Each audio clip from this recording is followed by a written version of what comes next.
خطوط المسیح رابع امام جماعت احمدیہ ایدہ اللہ تعالی بنص لذیذ کا خطبہ جمعہ ہوگا۔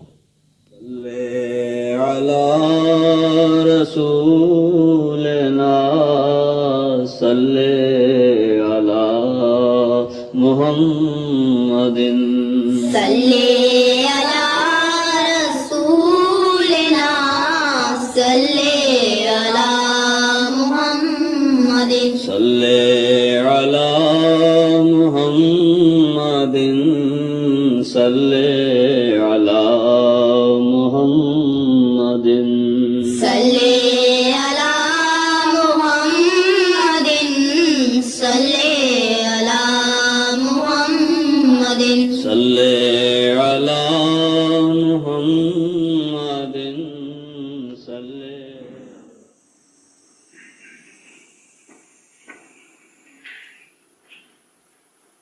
السلام علیکم ورحمۃ اللہ۔ اذان دے دیں۔ اللہ اکبر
أشهد أن لا إله إلا الله وحده لا شريك له وأشهد أن محمدا عبده ورسوله أما بعد فأعوذ بالله من الشيطان الرجيم بسم الله الرحمن الرحيم الحمد لله رب العالمين الرحمن الرحيم مالك يوم الدين إياك نعبد وإياك نستعين اهدنا الصراط المستقيم صراط الذين أنعمت عليهم غير المغضوب عليهم ولا الضالين أم يحسدون الناس على ما آتاهم الله من فضله أم يحسدون الناس على ما آتاهم الله من فضله فقد آتينا آل إبراهيم الكتاب والحكمة وآتيناهم ملكا عظيما ود كثير من أهل الكتاب لو يردونكم من بعد إيمانكم كفارا حسدا من عند أنفسهم من بعد ما تبين لهم الحق فاعفوا واصفحوا حتى يأتي الله بأمره إن الله على كل شيء قدير.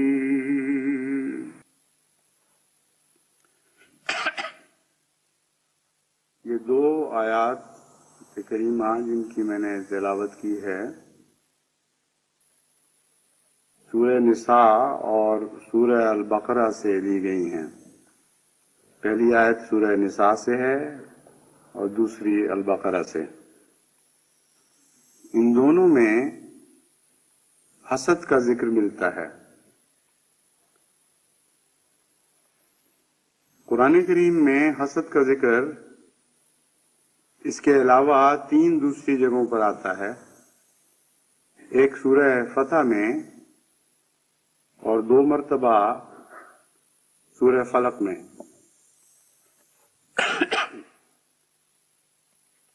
ایک طرف تو تعجب ہوتا ہے کہ صرف 5 دفعہ اس برائی کا ذکر ہے جو کہ بہت ہی خطرناک اور گہری امراض سے تعلق رکھنے والی برائی ہے جس کے نتیجے میں دنیا میں بکثرت فساد پیدا ہوتے ہیں. دوسری طرف خود قرآن کریم اس کو اہمیت بھی اتنی دیتا ہے کہ آخری 3 صورتوں میں جن میں عملاً سارے قرآن کریم کا خلاصہ ہے اور جن میں آخری زمانے کے نہایت ہی ہولناک عالمگیر فتنوں کا ذکر ہے اور ان کے خلاف متنبع کیا گیا ہے، ان میں جو 3 ہتھیار شیطان حق کے مقابل پر اختیار کرے گا ان میں سے ایک حسد بھی بیان فرمایا گیا ہے. من شر غاسق اذا وسق ومن شر النفاثات فی العقد ومن شر حاسد اذا حسد. تو جہاں تک اہمیت کا تعلق ہے، حسد کو اس نقطۂ نگاہ سے غیر معمولی اہمیت دی گئی ہے کہ آخری زمانے میں جو حق و باطل کی آخری فیصلہ کن لڑائی ہونے والی ہے، ان میں شیطان ان 3 ہتھیاروں سے لیس ہو کر تمہارے سامنے آئے گا۔ دراصل صرف چند مرتبہ حسد کو ذکر کرنے کی حکمت یہ ہے کہ حسد خود ایک پوشیدہ بیماری ہے، اور اس کا اظہار مختلف دوسری بیماریوں کی صورت میں ہوتا ہے۔ جن دوسری بیماریوں کی صورت میں حسد جلوہ دکھاتا ہے، ان کا بکثرت ذکر قرآن کریم میں موجود ہے، اور حسد چونکہ خود مخفی رہتا ہے، اس لیے حسد کو بھی بالعموم مخفی رکھا گیا۔ چنانچہ بغض حسد کے نتیجے میں پیدا ہوتا ہے، حسد کے نتیجے میں ظلم اور تعدی پیدا ہوتے ہیں، حسد کے نتیجے میں اور بہت سی ایسی معاشرتی برائیاں وجود میں آتی ہیں جن کی تہ میں حسد کا جذبہ کار فرما ہوتا ہے، لیکن بالعموم دکھائی نہیں دیتا، بلکہ بعض دفعہ ایسے مخفی طور پر کام کرتا ہے کہ خود حاسد کو بھی پتہ نہیں ہوتا کہ میں کیوں یہ حرکت کر رہا ہوں، اور بسا اوقات وہ نیکی کے لباس میں وہ حرکت کرتا ہے، حالانکہ دراصل اس کی پشت پر حسد زور مارتا ہے، حسد انگیخت کرتا ہے، حسد اسے اس بدی پر ترغیب دلا رہا ہوتا ہے۔ حسد کا جو حملہ قرآن کریم کے مطالعہ سے معلوم ہوتا ہے، وہ 2 طرح پر ہے۔ ایک اندرونی طرح پر، یعنی مسلمانوں کے معاشرے پر خفیہ طور پر حسد حملہ کرتا ہے، اور اکثر برائیاں جو معاشرے کی ہیں ان میں اگر ساری نہیں تو بہت سی حسد کے اندر جڑیں رکھتی ہیں اور حسد کے ساتھ پیوستہ ہوتی ہیں، اور بیرونی طور پر بھی مومنوں کی جماعت پر حسد حملہ کرتا ہے۔ بیرونی حملے کی نشاندہی جہاں فرمائی گئی، ان میں سے یہ 2 آیات ہیں جن کی میں نے آپ کے سامنے تلاوت کی ہے۔ فرمایا ہم یحسدون الناس علی ما آتاہم اللہ من فضلہ، کہ جب اللہ سوسائٹی میں سے کسی پر فضل فرماتا ہے، یا چند بندوں کو یا چند قوموں کو یا چند نسلوں کو اپنے فضل کے لیے چن لیتا ہے، تو لوگ اس بنا پر ان سے حسد شروع کر دیتے ہیں کہ خدا نے ان کو اپنے فضل کے لیے چن لیا ہے۔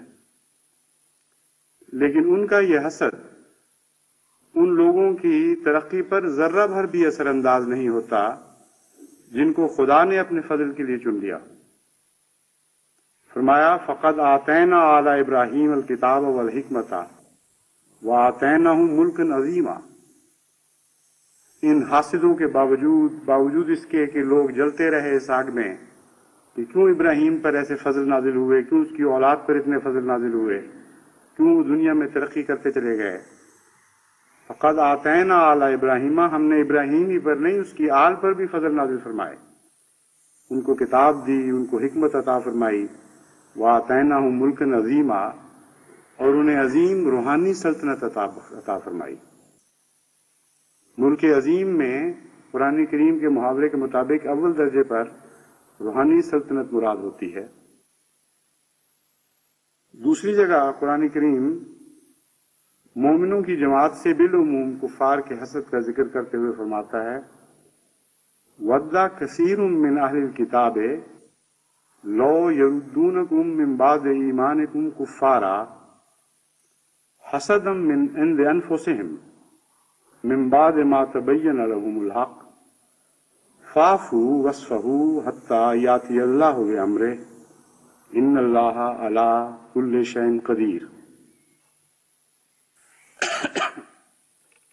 اہل کتاب میں سے اکثر یہ چاہتے ہیں، یا بہت بڑی تعداد ان کی یہ چاہتی ہے کہ کاش تم مرتد ہو کر ایمان سے ہٹ کر کفر کی طرف لوٹ جاؤ، ایمان حاصل کرنے کے بعد پھر کفار میں شامل ہو جاؤ. ایسا کیوں ہے؟ فرمایا حسدم من عند انفسہم،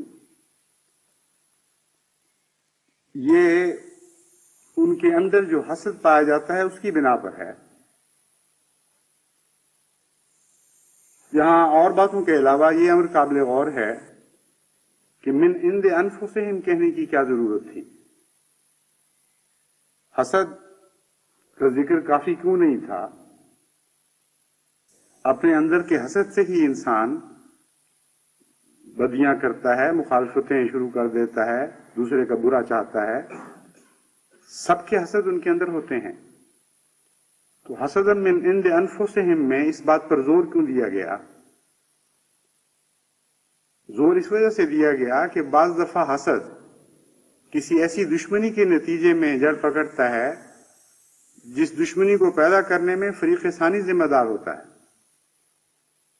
اور جب ایک دفعہ دشمنی پیدا ہو جائے تو پھر اس کے نتیجے میں حسد اس پہلی دشمنی کے جواب میں پیدا ہوتا ہے. جب دشمنی چل پڑتی ہے تو پھر دونوں طرف ضد اور تعصب اور حسد کے معاملات چلتے ہیں. من عند انفسہم کہہ کر مومنوں کی معصومیت کا اظہار فرمایا گیا ہے. ان کو کلیتاً بری الذمہ قرار دیا گیا ہے. فرمایا کوئی بھی ایسی حرکت مومنوں کی طرف سے نہیں ہوتی جس کے نتیجے میں دشمن ان پر حسد شروع کرے، اور نہ مومن ان سے حسد کرتے ہیں. محض یک طرفہ معاملہ ہے، نہ وجہ جواز ہے، نہ مومنوں کی یہ صفت ہے کہ وہ بھی حسد کریں. اور یہ حسد یک طرفہ رہتا ہے، من عند انفسہم، ایک ہی طرف سے چلتا ہے. اس میں ایک اور پہلو بھی قابل غور یہ ہے کہ مومن اور کافر کی تبلیغ کا فرق دکھا دیا گیا. جب کافر مومن کو تبلیغ کرتا ہے اور کہتا ہے ہماری ملت میں لوٹ آؤ، تو اس کی محبت کی وجہ سے نہیں کرتا، اس کو بچانے کی خاطر نہیں کرتا، بلکہ حسد اور بغض کی بنا پر کرتا ہے. اور یہ جو فتنہ ارتداد کہہ کر بڑا عظیم الشان ایک فساد کھڑا کر دیا جاتا ہے کہ ان مرتدین کو واپس لاؤ، نہیں تو قتل کرو، نہیں تو گھروں سے نکالو، اس سب کی بنا حسد ہے. کوئی محبت یا فلاح و بہبود ہرگز اس کی بنا نہیں ہے. کسی کو فتنے اور ہلاکت سے بچانے کی خواہش اس کی بنا نہیں ہے. ایک جلن ہے کہ یہ لوگ پھیل رہے ہیں، یہ لوگ بڑھتے چلے جا رہے ہیں. چونکہ ہم مثبت ذرائع سے ان کا مقابلہ نہیں کر سکتے، کیونکہ ہم اس دوڑ میں ان سے آگے نہیں نکل سکتے، اس لیے ان کو زبردستی کم کرنے کا یہی طریقہ ہے کہ ان کو تلوار کے زور سے مرتد کرو اور ان کو کم کرتے چلے جاؤ. اگر ہم نہیں بڑھ سکتے تو یہ کم ہو سکتے ہیں. یہ من عند انفسہم نے بتایا کہ محض ان کی تبلیغ کے پیچھے یہ جذبے کار فرما ہوتے ہیں. جہاں تک مومن کا تعلق ہے، مومن کو اس بات کی کوئی پرواہ نہیں ہوتی کہ دشمن پہ خدا کے کوئی فضل نازل ہو رہے ہیں یا نہیں ہو رہے، وہ بڑھ رہا ہے یا کم ہو رہا ہے. مومن کو تو بس ایک لگن ہوتی ہے کہ جتنے زیادہ سے زیادہ بنی نوع انسان کو وہ ظلم اور ہلاکت کی راہ سے بچا سکتا ہے بچا لے، جتنوں کو خدا کی راہ پر کھینچ کے لا سکتا ہے ان کو کھینچ لائے. اور اس جذبے میں محبت اور فدائیت کار فرما ہوتے ہیں. اس جذبے میں ان کی بہبود زور مارتی ہے اور دلوں کو مجبور کرتی ہے کہ دکھ اٹھا کر بھی غیروں کو اپنی طرف کھینچ کے لاؤ. چنانچہ دونوں کے ہتھیار بدل جاتے ہیں. حسد بھی وہ پوشیدہ ہے اور محبت بھی دل میں پوشیدہ ہوتی ہے، لیکن یہ دونوں جب ظاہر ہوتے ہیں تو اپنے ہتھیاروں کے ذریعے پہچانے جاتے ہیں. حسد کے ذریعے جو تبلیغ ہے اس میں ظلم اور ستم اور جبر اور تلوار یہ نمایاں ہتھیار ہیں. حسد تو دل میں چھپا ہوا ہے، وہ نظر نہیں آ رہا ہوتا، لیکن زور کے ساتھ، آگ لگانے کی دھمکی کے ساتھ، گھروں سے نکال دینے کی دھمکی کے ساتھ، قتل کی دھمکی کے ساتھ جو تبلیغ کی جاتی ہے قرآن کریم کی روح سے وہ حسد کے نتیجے میں ہے، اور یہ فتنہ ارتداد اللہ کے نزدیک ایک مردود فتنہ ہے۔ اس کے برعکس جب مومن کا تبلیغ کرتے ہیں، کیونکہ وہ محبت کی بنا پر کرتے ہیں، اس لیے لا اکراہ فی الدین کا اطلاق ان کی ہر چیز میں، ان کی ہر حرکت، ان کی ہر سکون میں ملتا ہے۔ وہ دکھ دے کر کسی کو مومن نہیں بنا رہے ہوتے، بلکہ دکھ اٹھا کر مومن بنا رہے ہوتے۔ وہ دوسروں کی جانیں لے کر ان کو تبلیغ نہیں کر رہے ہوتے، بلکہ اپنی جانیں پیش کر کے تبلیغ کر رہے ہوتے۔ کتنا زمین آسمان کا فرق ہے، کتنی دو مختلف متقابل راہیں ہیں ایک دوسرے کی۔ ایک کو دوسرے سے ایک کے دوسرے کے ساتھ اشتباہ کا کوئی سوال ہی باقی نہیں چھوڑا خدا تعالیٰ نے۔ ایسی عظیم کتاب ہے، چھوٹے چھوٹے باریک اشاروں میں بڑے بڑے دقیق مضمون کھولتی چلی جاتی ہے۔ پھر فرمایا حسدا من عند انفسہم من بعد ما تبین لہم الحق۔ یہ تو بہت بڑا اعلان ہے اور بہت بڑا دعویٰ ہے کہ ان پر حق خوب واضح ہو چکا تھا، تبین ہو چکا تھا حق کا، پھر بھی اس کے باوجود انہوں نے کیوں اپنی ہلاکت کی راہ اختیار کی؟ یہ سوال اٹھتا ہے۔ قرآن کریم فرما رہا ہے انہوں نے یہ طریق مخالفت اس کے باوجود اختیار کیا کہ ان پر حق ظاہر ہو چکا تھا۔ اور بظاہر یہ عجیب بات لگتی ہے کہ کسی پر حق ظاہر ہو گیا ہو اور پھر اس کے باوجود حق کی مخالفت کرے، اس کے باوجود اپنے لیے ہلاکت کی راہ اختیار کرے۔ حسد اس مسئلے کی کنجی ہے۔ جب آپ حسد پر غور کرتے ہیں تو یہ مسئلہ خود بخود حل ہو جاتا ہے۔ جب کسی دوسرے سے حسد شروع ہو جائے تو وہاں انتقام اور بغض کا جذبہ اتنا غالب آ جاتا ہے کہ اپنا نقصان کر کے بھی دوسرے کو نقصان پہنچایا جائے تو انسان پہنچانے کی کوشش کرتا ہے۔ اگر ممکن ہو کہ خود بھی ڈوبے اور غیر کو بھی لے ڈوبے۔ اگر حسد کا جذبہ پیچھے ہے تو بعض دفعہ یہ جذبہ بھی حسد دکھاتا ہے کہ غیر کے ساتھ اپنی ہلاکت بھی انسان مول لے لیتا ہے۔ چنانچہ اردو میں ایک محاورہ ہے، شریکے کا دانا سر دکھتے بھی کھانا، کہ شریکے کو نقصان پہنچ جائے، اس کا رزق کم ہو جائے، اس لیے اگر اپنے آپ کو وہ ہضم نہ بھی ہو، موافق نہ بھی آئے تو شریکے کا کھانا اس غرض سے ضرور کھانا ہے کہ وہ کم ہو جائے گا۔ تو قرآن کریم نے لفظ حسد کے تابع اس مضمون کو کھول دیا کہ حسد آنکھوں کو اندھا کر دیتا ہے، حسد اپنی بھلائی کی تمیز اٹھا دیتا ہے، اور جب حسد غالب آ جائے تو حسود کی آنکھ تنگ ہو جاتی ہے اور وہ اپنی بھلائی کی بھی نہیں دیکھ سکتے۔ اس لیے حق دیکھنے کے باوجود بھی پھر وہ اپنی ضد پر قائم ہوتے ہیں اور کہتے ہیں ہم نے ضرور اس حق کو نقصان پہنچا کے چھوڑنا۔ اور دوسرے معنی اس کے یہ ہوں گے من بعد ما تبین لہم الحق،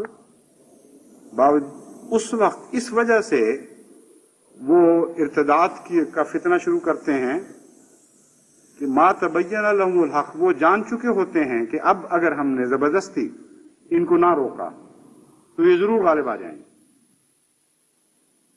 حق کھل گیا سے معنی ہے حق کا غلبہ کھل گیا، صاف نظر آنے لگ جاتا ہے روز روشن کی طرح کہ اب تو یہ آئے کہ آئے، اب کوئی دنیا کی طاقت ان کے اس غلبے کی حرکت کو روک نہیں سکتی، سوائے اس کے کہ تلوار کا جبر اختیار کیا جائے، حکومتوں کا جبر اختیار کیا جائے، ضد اختیار کی جائے، ہر قسم کی دشمنی کے ذریعے، فتنہ و فساد کے ذریعے ان کو روکنے کی کوشش کی جائے۔ جہاں تک دلائل کا تعلق ہے، جہاں تک منطق کا تعلق ہے، جہاں تک کتابی اسناد کا تعلق ہے، یہ لوگ تو بہرحال غالب آنے والے لوگ ہیں۔ تو حق سے مراد یہاں یہ حق بھی ہو سکتا ہے کہ حق و باطل کی جنگ میں یہ حق ان پر کھل جاتا ہے جب کہ اب یہ لوگ بہرحال غالب آ کر رہیں گے، اس وقت پھر وہ حسد کے ذریعے تمام مخالفانہ کوششیں شروع کر دیتے ہیں، جن کی تان ارتداد کی کوشش پر ٹوٹتی ہے، بس جہاں فتنہ ارتداد کا قرآن کریم میں ذکر ملتا ہے وہاں ہر جگہ حسد کا ذکر نہیں، اس لیے آپ سمجھتے ہیں کہ حسد کا ذکر نہیں ہے، حالانکہ حسد یہاں بتا دیا کہ حسد اس کے پیچھے کار فرما ہوتا ہے، مخفی ہوتا ہے۔ جہاں غیظ و غضب کا ذکر ملتا ہے، جہاں عناد کا ذکر ملتا ہے، جہاں تعدی کا ذکر ملتا ہے، وہاں ہر جگہ حسد کا ذکر نہیں، لیکن حسد اس کے پیچھے کار فرما ہوتا ہے۔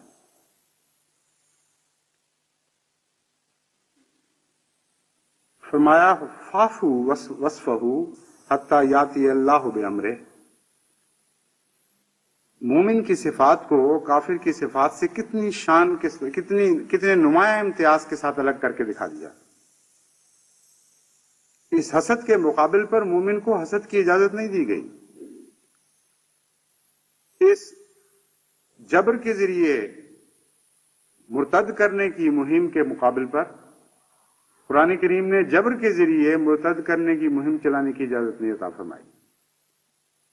فرمایا جب تم یہ دیکھو کہ حسد کے ذریعے تمہارے خلاف جبری ارتداد کی مہم چلائی جا رہی ہے، فافو وصفہو، تم درگزر کرو اور عفو سے کام لو، عفو سے کام لو اور درگزر کرو، حتی یاتی اللہ بامرہ، یہاں تک کہ اللہ اپنے امر کو غالب فرما دے۔ اس سے صاف پتہ چلتا ہے کہ مومن کا کام بھلائیوں کے میدان سے ہٹنا نہیں، بھلائیوں کے میدان میں جو اس کے قدم جمے ہوتے ہیں ان میدانوں سے اگر اس کے قدم اکھڑ جائیں تو یہ اس کی شکست ہے۔ اس لیے نیکیوں کے میدان میں ثابت قدم رہنا یہی مومن کے ہتھیار ہیں، اور اگر مومن اپنی نیکیوں کے میدان میں ثابت قدمی دکھاتا ہے تو پھر دشمن کی شکست یقینی ہے، کیونکہ پھر انسانی کوششوں کے ذریعے دین کا غلبہ نہیں ہوتا بلکہ اللہ خود اپنے امر کو غالب فرماتا ہے۔ فرمایا پھر انتظار کرو، شرط یہ ہے کہ نیکیوں کے اوپر تم نے ثابت قدمی دکھانی ہے، نیکیوں کے اوپر استقلال دکھانا ہے، عفو سے کام لو، درگزر سے کام لو، اور جم کے بیٹھ جاؤ اپنے موقف کے اوپر، حتی یاتی اللہ بامرہ، یہاں تک کہ اللہ اپنے حکم کو غالب کر دے۔ ان اللہ علی کل شیء قدیر، یقیناً اللہ تعالی ہر چیز پر قادر ہے۔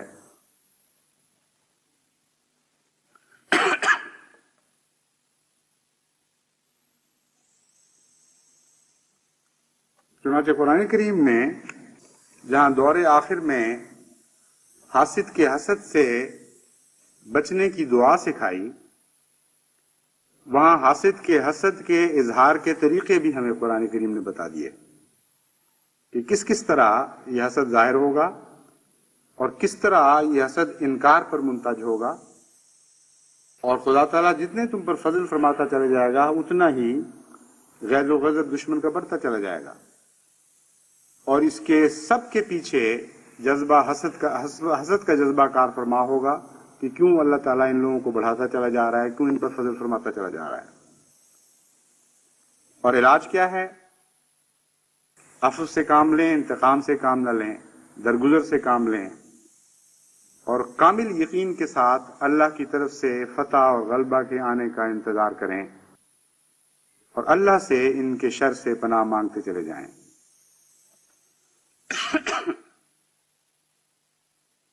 یہ مضمون تو بالکل کھلا کھلا اور واضح ہے، ہر انسان کو یہ بات سمجھنا کچھ مشکل نہیں کہ الہی جماعتوں کے خلاف ایک حسد پیدا ہوتا ہے اور وہ پھر بالآخر حد سے زیادہ ظلم کے طریقوں پر منتج ہو جاتا ہے۔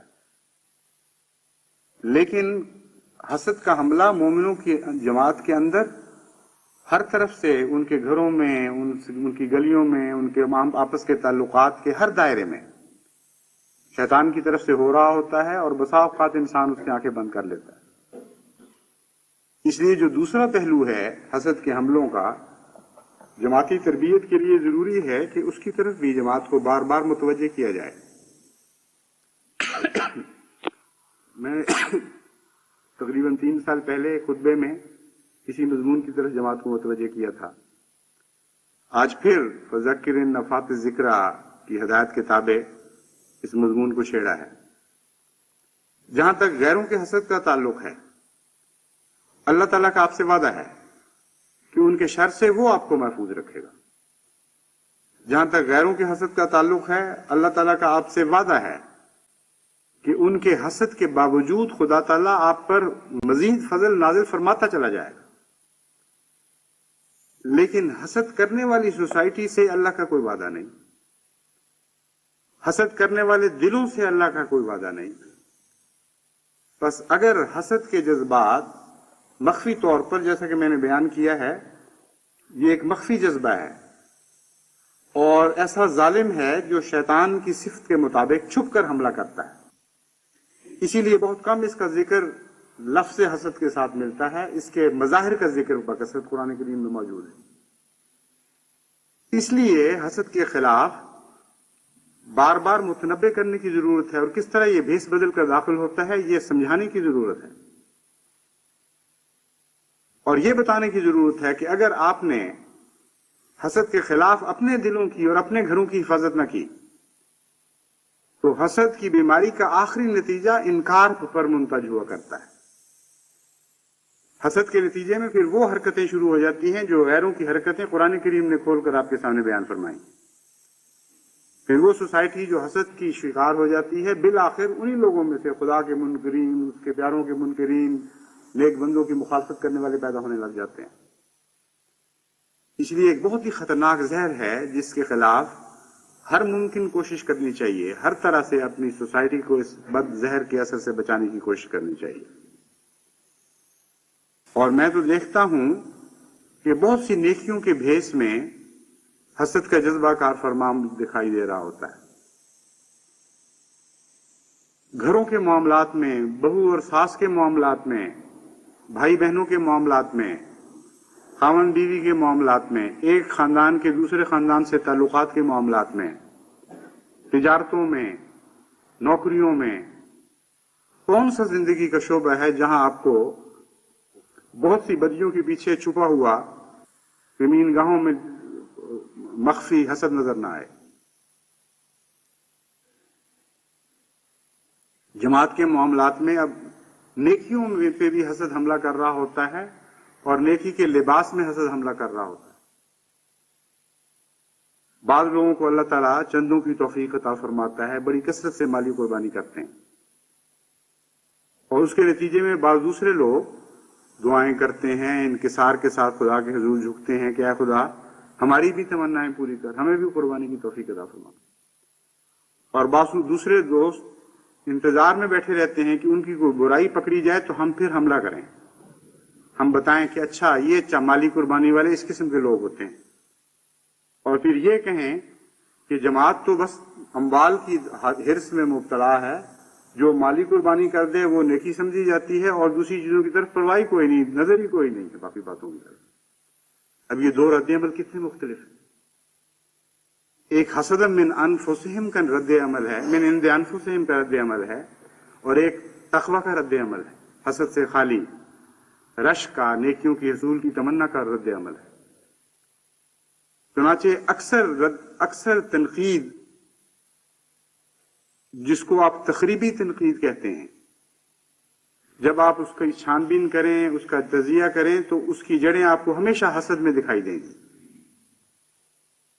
اگر ایک شخص کو اللہ تعالیٰ نے مالی قربانی کی توفیق دی ہے تو جن کے پاس وہ توفیق نہیں، جن کو وہ توفیق نصیب نہیں، ان کے لیے اگر وہ تقویٰ رکھتے ہوں تو سوائے اس کے کوئی راہ نہیں کہ اللہ سے یہ دعا مانگیں کہ اللہ ان کو بھی توفیق عطا فرمائے، اور ان کے لیے دعا مانگیں کہ اللہ ان کی قربانیوں کو قبول فرمائے. لیکن حاسد آدمی یہ رد عمل نہیں دکھاتا، وہ اس سے بھی جلتا ہے، ان لوگوں سے بھی جلتا ہے جو ان قربانیوں کے نتیجے میں ان سے محبت کرنے لگتے ہیں، ان سے حسن سلوک کرتے ہیں، اور اس کی تمنا اس کو برا دیکھنا ہوتی ہے. حسد کرنے والا کسی کو خوش نہیں دیکھ سکتا، کسی کو اچھا نہیں دیکھ سکتا. یہ اس کی بنیادی صفت ہے جو ہر حسد میں آپ کو نمایاں طور پر دکھائی دیتی ہے. کسی کو بھلائی پہنچے تو یہاں تکلیف ہو جاتی ہے، کسی کو تکلیف پہنچے تو یہاں خوشی بن جاتی ہے. تو جب مضمون بالکل برعکس ہو جائے، ایک طرف اونچا ہے تو دوسری طرف نیچا ہو جائے، ایک طرف نیچا ہے تو دوسری طرف اونچا ہو جائے، یہ کرشمہ حسد دکھایا کرتا ہے.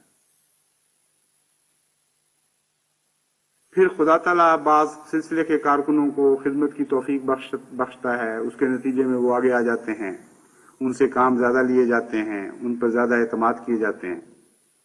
کچھ لوگ ایسے ہیں جو ان باتوں کو دیکھ کر ان کے لیے دعائیں کرتے ہیں، ان سے محبت کرنے لگ جاتے ہیں، حالانکہ بظاہر ان کا کوئی تعلق نہیں ہوتا. ان کو پیار کے خطوط لکھتے ہیں، ان کی خدمت کی تمنا دل میں پیدا ہو جاتی ہے، اور پھر یہ دعا کرتے ہیں کہ کاش ہمیں بھی توفیق ملے، ہم بھی اسی طرح اپنی جانی قربانی کریں، وقت کی قربانی کریں. اور کچھ لوگ ہیں جو جلتے جاتے ہیں آگ میں، اپنی آگ میں وہ دن رات بھسم ہو رہے ہوتے ہیں. یہ دیکھو ان لوگوں کو بڑا آگے کیا جا رہا ہے، یہ تو بڑے ریاکار لوگ ہیں، ان کا کام سوائے اس کے کہ چودراہت اختیار کریں، آگے کاموں میں بڑھیں، ہر چیز پر قبضہ کر لیں، اور کوئی کام ہی نہیں ان کا. اور پھر انتظار میں رہتے ہیں ان بیچاروں سے، جہاں کوئی غلطی ہو اس کو پکڑ لیتے ہیں، اس کو پیستے ہیں، اس کو رگڑ رگڑ کے اس طرح ساری جماعت میں اس کو مشتہر کرتے ہیں کہ آدمی حیران ہو جاتا ہے کہ آخر کیا وجہ تھی. اس سے بڑی غلطیوں میں خود مبتلا ہوتے ہیں، لیکن سلسلے کے کارکن کی چھوٹی غلطی بھی برداشت نہیں ہوتی. وجہ یہ ہے کہ من عند انفسہم حسدا من عند انفسہم، کیونکہ حسد ہے دل کے اندر، اس لیے وہ کوئی موقع ہاتھ سے نہیں جانے دیتا جہاں کسی چیز، کوئی ایسا شخص جس پر خدا کا فضل ہوا ہو اس کو نقصان پہنچایا جا سکے. اب کھول کر بیان کر دیا جائے تو سمجھ آنے لگ جاتی ہے بات، لیکن جب کھول کر بیان نہ کیا جائے تو یہ مخفی حالتیں رہتی ہیں. انسان سمجھتا ہے کہ یہ تو بڑی اچھی ترغیب کر رہا ہے، بالکل ٹھیک کہہ رہا ہے، فلاں عہدیدار ہے، فلاں امیر ہے، فلاں قائد خدام الانبیاء ہے، اور اس سے یہ حرکت ہوئی ہے، اس کا حق ہے ساری دنیا میں اس کو مشتہر کر. حالانکہ یہ نہیں سوچتا سننے والا کہ اگر دل میں نیکی ہو، اگر دل میں پیار ہو، اپنے بھائی کی محبت ہو، تو اس کی برائی سے خوش کیسے ہو سکتا ہے؟ کوئی اس کی برائی کا ڈنڈورا کیسے پیٹ سکتا ہے؟ اپنے بچوں سے کوئی حرکت ہو تو لوگ پردے ڈالا کرتے ہیں کہ ان کے ڈنڈورے پیٹا کرتے ہیں. اپنے بچوں سے کوئی نقص ظاہر ہو جائے تو انسان چھپانے کی کوشش کرتا ہے، انسان ان کی تلافی معافات کی کوشش کرتا ہے، چاہے معافی مانگنے پڑے، چاہے جھکنا پڑے کسی کے سامنے، اور مخفی طور پر چھپ کے اپنے بچوں کو سمجھانے کی کوشش کرتا ہے. لیکن جب حسد ہو تو پھر بالکل برعکس رد عمل ہوتا ہے. تو اس قسم کے ناقدین جو وہ دوہرا نقصان کا موجب بن جاتے ہیں جماعت کے لیے. اول سادہ لو انسان ان کو پہچان نہیں سکتے کہ یہ کیوں ایسی حرکت کر رہے ہیں. ان کو یہ نظر آتا ہے کہ ہاں غلطی درست ہے. اب حاسد کے لیے ضروری نہیں کہ جھوٹ بھی ساتھ بولے. بعض حاسد ایسے ہیں جو جھوٹ نہیں بولتے، واقعات بیان کرتے ہیں، لیکن واقعات کا بیان دنیا کے لیے اور جماعت کے لیے شدید نقصان کا موجب بن رہا ہوتا ہے. نفرتوں کی آگ پھیلا رہے ہوتے ہیں، اور اس کے علاوہ نیکیوں سے ان کی نظریں ہٹا رہے ہوتے ہیں. ایک شخص کی نیکیاں قابل قبول ہیں، اس کی بجائے اس کی برائی کو نمایاں کر کے دکھاتے ہیں، اور پھر عدم اعتماد پھیلا دیتے ہیں جماعت میں. لوگ کہتے ہیں اچھا جی یہ عہدیدار اس طرح کے ہیں تو باقی کیوں نہ اس طرح کریں. تو حسد کی آگ مخفی آگ کی طرح اندر اندر پھیلتی ہے اور نیکی کو کھاتی چلی جاتی ہے، سوسائٹی کے اعتماد کو نقصان پہنچا رہی ہوتی ہے، اور بظاہر نیکی کے نام پر حسد چل رہا ہوتا ہے.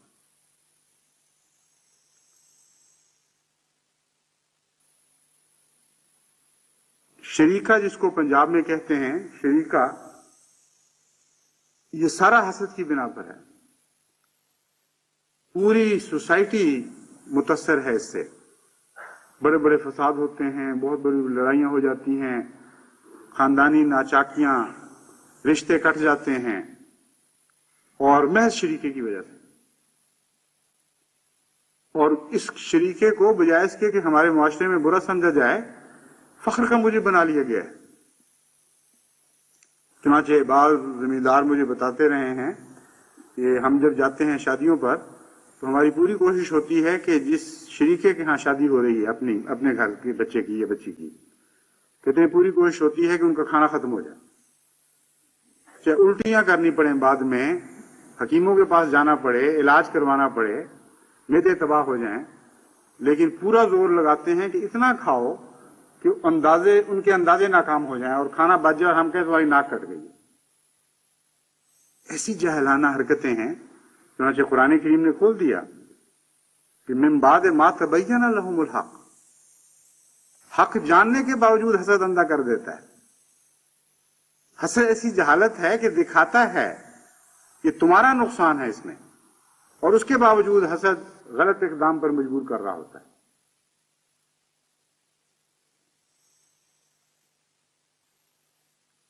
بعض دفعہ حسد ایسے حیرت انگیز لباس پہن کر آتا ہے کہ عام نظر اس کو محسوس بھی نہیں کر سکتی۔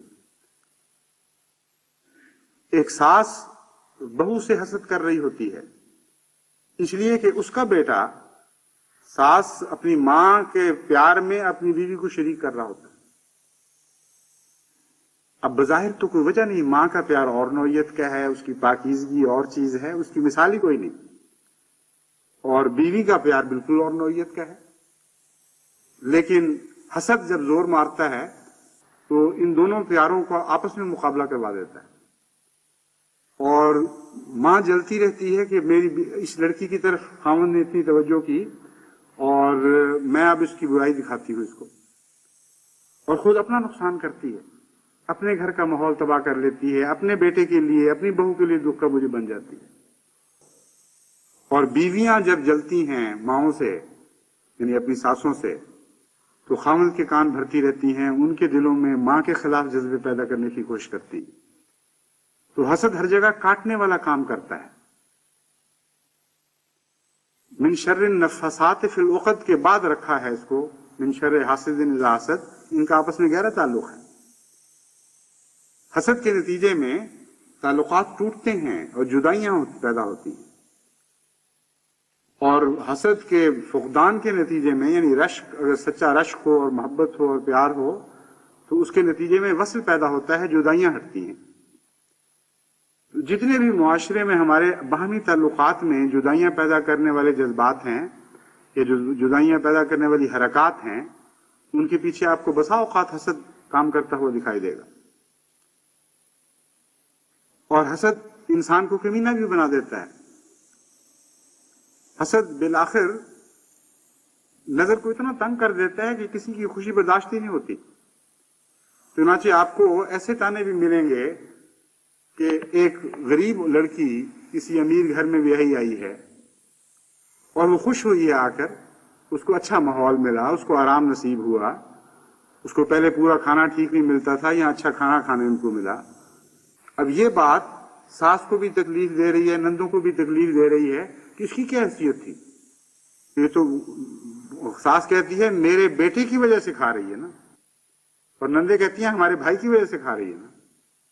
تو جب تک وہ اس کا بدلہ نہ اتار لیں، جب تک اس خوشی کو دکھ میں تبدیل نہ کر دیں، ان کو چین نہیں آتا۔ بعض دفعہ تعریف کے بہانے بات کرتی ہیں کہ بڑی اچھی صحت ہو گئی ہے، بڑی موٹی ہو گئی ہے، اس کے کپڑے تنگ ہو گئے ہیں۔ دوسرا کہے گا کہ ہاں کھانا جو بھائی جو خیال رکھتا ہے، کھانا کھاتا کھلاتا پلاتا ہے، پہلے کہاں اس کو نصیب تھی یہ باتیں۔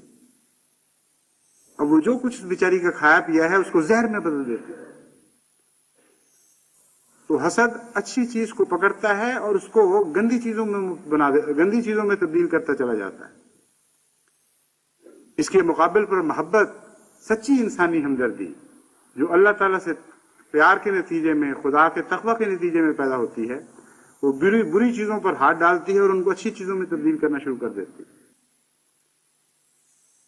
حضرت صلی اللہ علیہ وآلہ وسلم کے عشق میں حضرت مسیح موعود علیہ السلام نے جو مدحیں گائی ہیں، جو عجیب آسمانی گیت گائے ہیں، ان میں اس بات پر بڑا زور دیا ہے کہ کیا گند تھا اس ماحول میں گندگی کو اپنی مٹھی میں لیا ہے اور وہ چمکتے ہوئے سونے کی ڈلیوں میں تبدیل کر دیا، کندن بنا دیا۔ یہ تھے حضرت اقدس محمد مصطفیٰ صلی اللہ علیہ وآلہ وسلم۔ لیکن جو حسد کرنے والے لوگ ہیں وہ سونے کی ڈلیوں پر ہاتھ ڈالتے ہیں اور ان کو گندگی میں تبدیل کرتے چلے جاتے ہیں۔ بس ہر طرف، ہر رشتے میں، ہر تعلق میں، ہر معاملے میں، نیکیوں میں بھی اور بدیوں میں بھی، روحانی اور دینی معاملات میں بھی، دنیاوی روزمرہ کے انسانی تعلقات میں بھی، ہر جگہ آپ کو حسد اپنی کمین گاہوں میں چھپا ہوا دکھائی دے گا اور حملہ کرے گا مختلف ناموں پر۔ کبھی یہ شوقناپا بن کے ظاہر ہو جائے گا، کبھی بغض و عناد بن کے ظاہر ہوگا، کبھی عظیم مذہبی تحریک کی شکل اختیار کر لے گا اور فتنہ ارتداد ہوگا، لیکن پھر بظاہر فتنہ ارتداد مٹانے کے نام پر چل رہا ہوگا۔ عجیب و غریب بھیس بدلتا ہے اور نتیجہ بالآخر جیسا کہ قرآن کریم میں بیان فرما دیا ہے، ہر صورت میں یہ نکلتا ہے کہ حسد کرنے والے کا نقصان ہوتا ہے، حسد کرنے والا بالآخر مارا جاتا ہے۔ جہاں حسد ملتا ہے وہاں کس گھولا جاتا ہے اور زہر پھیل جاتا ہے۔ ایک افی کی طرح ہے، سانپ کی طرح ہے حسد، جو دل کے تاریک گوشوں میں بیٹھا کنڈل مارے بیٹھا رہتا ہے۔ جب موقع ملے یہ اپنا زہر پھونکتا ہے اور دوسرے کی رگوں میں داخل کر دیتا ہے۔ اسی لیے فرمایا من شر حاسد اذا حسد۔ نقشہ یہی کھینچا ہے کہ حاسد کمین گاہ میں انتظار میں بیٹھا رہے گا۔ روزمرہ کی زندگی میں ہر وقت اس سے شر ظاہر نہیں ہوتا۔ ایک حاسد خوبیوں کو مالک بھی ہوتا ہے بسا اوقات۔ ایک ایسا بھی حاسد ہم نے دیکھا ہے جو خود غریب کی خدمت کر رہا ہوتا ہے، خود ہمدردیاں بھی رکھتا ہے، لیکن جن سے حسد ہے ان کی ہر بات اس کو بری لگ رہی ہوتی ہے۔ اس لیے فرمایا من شر حاسد اذا حسد۔ ایسے فتنہ پرداز انتظار میں بیٹھے ہوں گے، بظاہر وہ نیک نظر آ رہے ہوں گے، بظاہر ان کی طرف سے کسی دوسرے کو شر نہیں مل رہا ہوگا، لیکن اگر وہ تم سے حسد رکھتے ہیں تو خبردار کوئی ایسا وقت آئے گا جب ان کو موقع ملے گا اور وہ ضرور حسد کی کچلیاں تمہاری رگوں میں داخل کر دیں گے۔ اپنے رب سے دعا مانگو کہ وہ اس شر سے بچائے۔ اور یہاں بھی یہ مضمون سارا کنسسٹنٹ چل رہا ہے، یعنی ایک دوسرے کے ساتھ مطابقت کھاتا ہے۔ چونکہ حسد کو خدا تعالیٰ نے ایک مخفی زہر کے طور پر ظاہر فرمایا، اور چونکہ بسا اوقات انسان مخفی دشمن سے آگاہ نہیں ہو سکتا، اکثر انسان یہ استطاعت نہیں رکھتے کہ چھپے ہوئے دشمن سے آگاہ ہو جائیں، اس لیے فرمایا مجھ سے دعا مانگنا۔ اس کا اصل علاج یہ ہے کہ مجھ سے دعا مانگو اور بار بار میری طرف متوجہ ہو اور یہ عرض کیا کرو کہ من شر حاسد اذا حسد، اے بچانے والے ہمیں ہر حاسد کے شر سے بچا جب وہ حسد کرے، کیونکہ ہمیں پتہ کوئی نہیں کہ وہ حاسد کون ہے، ہمیں پتہ کوئی نہیں کہ وہ حسد کب کرے گا اور کس رنگ میں کرے گا۔ تو یہ عمومی تصویر جو حسد کی قرآن کریم سے ہمیں ملتی ہے، اس کے پیش نظر میں جماعت کو متنبہ کرتا ہوں کہ اگر وہ بیرونی حاسد سے بچنا چاہتے ہیں تو اس کے لیے بھی ضروری ہے کہ وہ اندرونی طور پر حسد کا قلع کما کریں، ورنہ کوئی جواز نہیں ہے کہ آپ خود حاسد ہوں اور اللہ تعالیٰ آپ کو حاسدوں سے بچائے۔ حاسدوں سے بچانے کی شرط یہ رکھ دی فاعفو واصفحوا، تم میں حسد کے بالمقابل صفات ہونی ضروری ہے۔ حسد کے بالمقابل صفات ہیں عفو اور صفاح قلب، یعنی انسان برائی کو بعض دفعہ دیکھتے ہوئے بھی اپنی اغماس کرتا ہے، اپنی آنکھیں پھیر لیتا ہے، اور حسد ان کو نمایاں کرتا ہے۔ حسد جرم کو بخش نہیں سکتا، بلکہ انتظار کرتا ہے کہ کب کوئی جرم کرے اور پھر میں حملہ کروں۔ اور حسد کے برعکس صفات یہ ہیں کہ انسان جہاں تک خدا اس کو اجازت دیتا ہے جرم کو معاف کرنے کی کوشش کرتا ہے۔ تو اس کے بعد اللہ تعالیٰ نے یہ شرط رکھی ہے کہ اگر تم ایسا کرو گے حتیٰ یاتی اللہ بامرہ، پھر ضرور خدا اپنے امر کو لے کر آئے گا، تمہیں غلبہ عطا کرے گا۔ ان اللہ علی کل شیء قدیر۔ لیکن اس بیچ کے رستے سے گزرے بغیر ایک حسد سے بچنے کی توقع رکھنا اور خدا سے توقع رکھنا کہ وہ بچا لے گا، یہ درست نہیں۔ جو شرطیں قرآن کریم نے بیان فرمائی ہیں ان کو پورا کرنا پڑے گا۔ اس لیے آج کے دور میں جماعت احمدیہ پر پہلے سے بہت زیادہ ذمہ داری عائد ہوتی ہے کہ ہر رنگ میں حسد سے بچیں۔ یہ وہ ایک برائی ہے جس کے پردے چاک کرنا نیکی ہے، یہاں ستاری نیکی نہیں۔ جہاں جس بھیس میں لپٹا ہوا حسد دکھائی دے اس کے پردے پھاڑ دیں، اس کو ننگا کر کے دنیا کے سامنے ظاہر کر دیں، کیونکہ بعض کیڑے ایسے ہیں جن کا علاج ہی دھوپ دکھانا اور ہوا لگانا ہوا کرتا ہے۔ حسد کو اگر آپ ننگا کر کے ظاہر کر دیں گے تو یہ ایسا کیڑا ہے جو پھر بچتا نہیں۔ یہ جتنا پردوں میں چھپا ہوا ہو، جتنا اندھیروں میں رہے، اتنا زیادہ طاقتور ہوتا چلا جاتا ہے، اتنا زیادہ اس کا حملہ خطرناک ہو جاتا ہے۔ اس لیے اس کا تجزیہ کرتے رہیں، اپنے نفس کو کھنگالتے رہیں۔ اندرونی طور پر جہاں حسد کا جذبہ آپ کو کسی بات کے پیچھے محرک دکھائی دے، وہیں اس کا سر کچل دیں۔ اتنی بات کریں جو خالصت نیکی کے نتیجے میں دل سے پیدا ہوتی ہے۔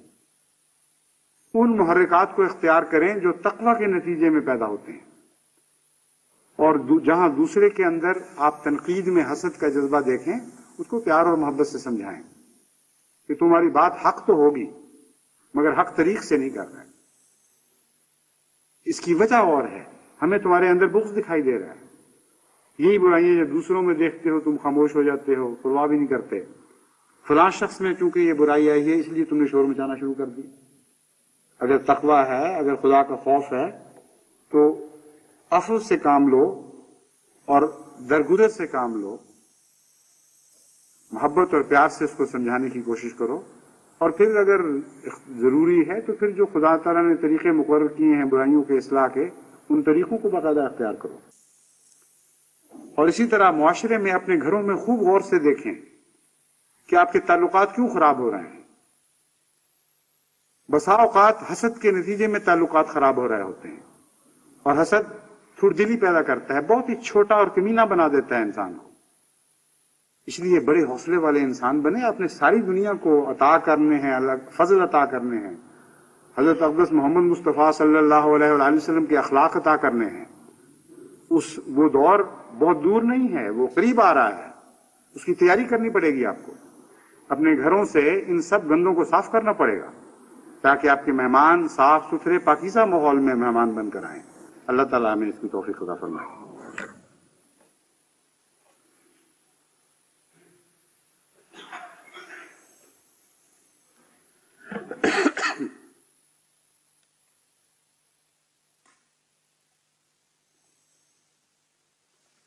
الحمدللہ